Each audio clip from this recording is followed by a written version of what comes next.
UFC France. Firstly, like, subscribe and leave a comment if you could be so kind to support my channel. Thank you.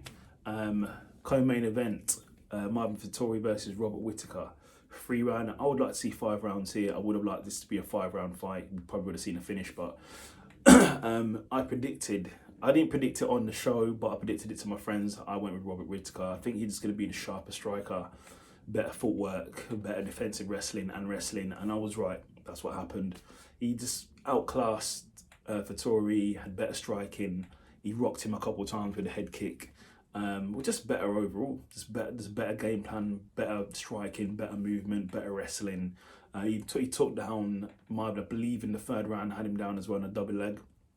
But he was keeping his distance, hitting with leg kicks, pop shots as well. Not many combinations from Whittaker, but it's more pop shots and jabs and head kicks as well. Did rock Marvin a few times.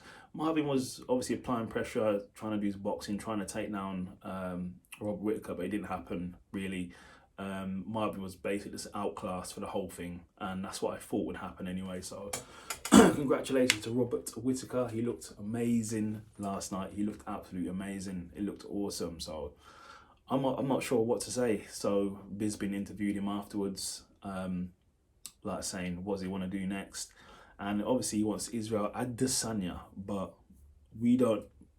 Israel said he's not interested in the fight.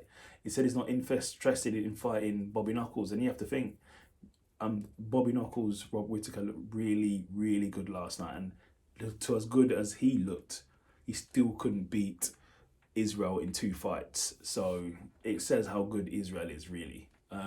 So he's like in that Kobe Covington position where he's the #1 ranked guy besides a champion, but he's lost to the champion twice. So what do you do then? I think he's only got 2 options. He's going to have to win 100 fights, and then he may get a title shot, or he's going to have to go up move to a different weight division, or Izzy might retire sometime and then he can take the title. Outside of Izzy, he would definitely get the title. He would definitely be the champion.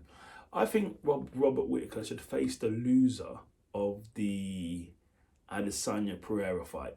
I think if Pereira loses, I actually think Whittaker should just face Pereira. Whether Pereira loses or Pereira wins, face Pereira. That's what I think. That's what I think Robert Whittaker should do next. But if Pereira wins at 281, it's going to be a rematch against Izzy. They're going to have to run it back. But I'll get into my prediction of that. I'm just giving you some scenarios. But that's my thoughts on it anyway. But regardless, Rob Whittaker looked really good. He looked really sharp. He looked amazing. He looked like the next best middleweight on the planet outside of Israel Adesanya. What's Marvin Vettori do? I'm not too sure. He could face a Derek Bronson potentially. He could face the winner of Sean Strickland versus Jared Cannonier, but I heard Sean Strickland may be injured. So he could face Jared Cannonier potentially. So there's a few fights what you could do, so we'll see. But like, subscribe, and leave a comment. But the moral of the story is Robert Whittaker looked awesome.